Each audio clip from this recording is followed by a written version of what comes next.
Hello hi friends, ఈరోజు episode చూశారు కదా. ఈ ఎపిసోడ్లో పృథ్వీకి అన్యాయం జరిగిందా లేదా మీరు కామెంట్ చేయండి. నాకైతే అన్యాయం అనిపించింది. అదేంటంటే ఇప్పుడు 10 కంటెంట్ అవి వేసినాడు కాబట్టి సీట్స్ 10 వేసినాడు, నిఖిల్ 9 వేసినాడు. ఓకే, ఒకటి మిస్టేక్ చేసినప్పుడు 9గా ప్రకటించి డ్రా చేసి మళ్ళీ వాళ్ళిద్దరిలో ఏదైనా గేమ్ పెడితే అప్పుడు ఇవ్వాలి, లేదా బిగ్ బాస్ డెసిషను లేదా ఇంకోటి చేయాలి. కానీ డైరెక్ట్ నిఖిల్కే విన్ ఇచ్చి పృథ్వీని సెకండ్ ఇస్తే అది రాంగ్ అనిపిస్తుంది నాకైతే. మీరేమంటారు ఫ్రెండ్స్? నేనైతే రాంగ్ అనుకుంటున్నాను. ఎందుకంటే నిఖిల్, పృథ్వీ 9 ఇచ్చి డ్రా చేసింటే బాగుండు. గౌతమ్ కృష్ణ పేరు డ్రా అయింది కాబట్టి వాళ్ళిద్దరికి ఒక గేమ్, వీళ్ళిద్దరికి ఒక గేమ్ పెట్టింటే బాగుండు. లేదా హౌస్మేట్స్ వాళ్ళ పరంగా ఏమన్నా తీసుకున్నా బాగుండు.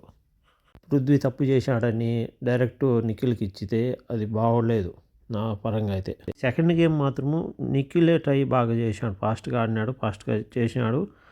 నిఖిల్కే అవకాశం బాగుండింది కాబట్టి ఫస్ట్ ఇచ్చారు. అందుకే ఇక్కడ పృథ్వీ సెకండ్ ఇచ్చేదానికి ఆడలేక విసిరిముత్తాడు బాల్ను.